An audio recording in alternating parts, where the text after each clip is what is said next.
Next, પૃથ્વીના ચુંબકીય વિષુવવૃત્ત પર કોઈ સ્થળે પૃથ્વીનું ચુંબકીય ક્ષેત્ર 0.5 × 10⁻⁴ ટેસ્લા છે. આ સ્થળે પૃથ્વીની ત્રિજ્યા 6400 કિલોમીટર લો તો પૃથ્વીની ચુંબકીય ડાયપોલ મોમેન્ટ ખાલી જગ્યા થાય μ0 બરાબર 4π × 10⁻⁷ ટેસ્લા મીટર પર એમ્પિયર લો. વિકલ્પ આપ્યા છે આપણને એ 1.05 × 10⁻23, બી 1.31 × 10⁻23, સી 1.15 × 10⁻23, ડી 1.62 × 10⁻23.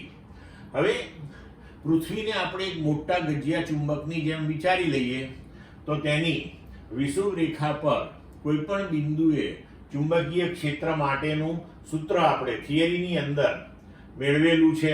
તો બી બરાબર μ0/4πm/dq. તો તેના પરથી આપણે લખી શકીએ કે μ0/4π એટલે 10⁻⁷ m/dq. હવે BE બરાબર μ0/4π m/Req. ડીની જગ્યાએ આપણે શું લઈશું? પૃથ્વીની ત્રિજ્યા લઈશું. તો એના બરાબર 10⁻⁷ m/Req આપણે લખી શકીએ. હવે m આપણે ચુંબકીય ડાયપોલ મોમેન્ટ શોધવાની છે એટલે m ને સૂત્રનો કરતા બનાવ્યો BE/Req/10⁻⁷. ચુંબકીય ક્ષેત્ર તમને 0.5 × 10⁻⁴ ટેસ્લા આપ્યું છે.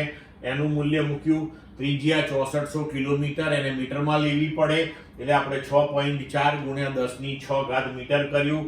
એનો ક્યુબ અને નીચે 10⁻⁷. આને આપણે ઉકેલીશું તો જવાબ મળશે 1.31 × 10⁻23. એટલે કે વિકલ્પ પ્રમાણે આપણે કહી શકીએ કે આપણો જવાબ બી છે.